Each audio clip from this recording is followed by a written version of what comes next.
Hello बच्चों, let's read the question. The question says elimination of bromine from 2-bromobutane result in the formation of option A में दे रखा है predominantly 2-butane, B में दे रखा है predominantly 1-butene, 3 में दे रखा है predominantly 2-butene एंड डी में दे रखा है equimolar mixture of 1 and 2-butene। तो आइए बच्चों चेक करें इसका करेक्ट आंसर क्या होगा। एंड फर्स्ट ऑफ ऑल बात करते हैं की कॉन्सेप्ट की कॉन्सेप्ट। तो बेसिकली ये क्वेश्चन आया बच्चों एलिमिनेशन रिएक्शन से। एलिमिनेशन रिएक्शन, तो हमारे पास क्या दे रखा है क्वेश्चन में 2-ब्रोमोब्यूटेन। तो सबसे पहले इसका स्ट्रक्चर बना लेते हैं बच्चों। CH3CH, यहाँ पे लगा हुआ है Br एंड CH2CH3। तो जब भी इसका रिएक्शन करवाएंगे बच्चों है ना elimination reaction like in the presence of alcoholic KOH, तो ये क्या देता है E2 मैकेनिज्म देता है। एंड ये reaction basically single step reaction होता है बच्चों, सिंगल स्टेप रिएक्शन। तो क्या होगा यहाँ पे एक इंटरमीडिएट बनता है ना, ट्रांजिशन स्टेट का फॉर्मेशन होता है एंड हमें यहाँ पे एल्कीन का फॉर्मेशन हो जाता है। ओके, तो ये हमारा होता है अल्फा कार्बन, जिस कार्बन पे हेलोजन लगा हुआ है उसके एडजेसेंट वाला क्या होता है बच्चों beta carbon and beta carbon.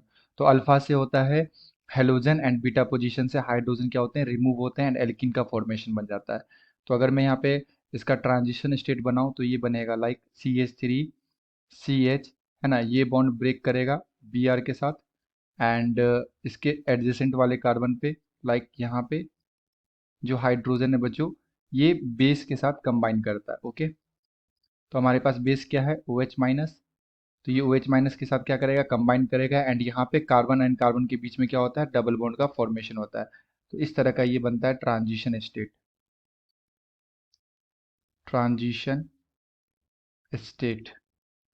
Okay, and ये बेस OH के साथ मतलब ये OH है ना, ये H को लेके एंड यहाँ से वाटर रिमूव हो जाता है एंड यहाँ से क्या निकलते हैं बच्चों हेलोजन निकलते हैं। तो इसे हम लोग क्या बोल सकते हैं डिहाइड्रो हेलोजिनेशन रिएक्शन भी बोल सकते हैं। तो यहाँ से हमारा बन जाएगा एल्कीन। हमारे पास बनेगा बच्चों CH3CH double bond CH CH3, तो इसका नाम क्या होगा ब्यूट टू इन। एक तो ये बनेगा हमारे पास, एक और बन सकता है बच्चों अगर हम लोग इस कार्बन से, अगर हम लोग इस कार्बन से क्या करें हाइड्रोजन को हटाएं तो एक और बनेगा हमारे पास ब्यूट वन इन एंड इसका भी सेम मैकेनिज्म होगा, सेम ट्रांजिशन स्टेट बनेगा। तो यहाँ से हमारा फॉर्म हो जाएगा ब्यूट वन इन। तो हम लोग बना सकते हैं CH2 double bond CH CH2 and CH3। तो ये हमारा हो गया ब्यूट वन इन। तो दो प्रोडक्ट मिलेंगे बट इसमें से मेजर कौन होगा हमारा, ये होगा हमारा मेजर एंड ये होगा बच्चों हमारा माइनर प्रोडक्ट। माइनर प्रोडक्ट ऐसा इसलिए क्योंकि according to Saytzeff rule, Saytzeff rule के अनुसार जो हमारा एल्कीन होता है ना जहाँ पे डबल बॉन्ड कार्बन होते हैं, कार्बन डबल बॉन्ड कार्बन, तो ये अल्कीन जहाँ पे मोर क्राउडिंग होता है बल्कि ज़्यादा जहाँ पे होगा वही वो अल्कीन हमारा क्या होता है बच्चों मेजर प्रोडक्ट होता है। तो अगर मैं यहाँ पे अल्फा हाइड्रोजन काउंट करूँ तो यहाँ पे 3 यहाँ पे है एंड 3 यहाँ पे है, तो टोटल इसके पास कितने हैं, इसके पास टोटल 6 अल्फा हाइड्रोजन है। एंड अगर मैं सेकेंड एल्कीन की बात करूँ तो ये डबल बॉन्ड के अराउंड मेरे पास यहाँ पे 2 अल्फा हाइड्रोजन है। तो ये हमारे पास 2 अल्फा हाइड्रोजन है, तो ये हमारा क्या हो जाता है माइनर। माइनर प्रोडक्ट को हम लोग बोलते हैं हॉफमैन प्रोडक्ट एंड मेजर को क्या बोलते हैं सेटजी प्रोडक्ट।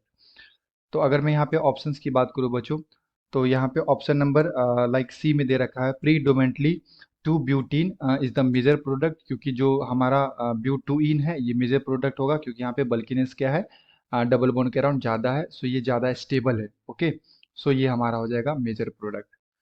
तो अगर यहाँ से हमारा जो करेक्ट आंसर हो जाएगा ये ऑप्शन नंबर सी हो जाएगा। I hope you will be understood it well. Best of luck, thank you.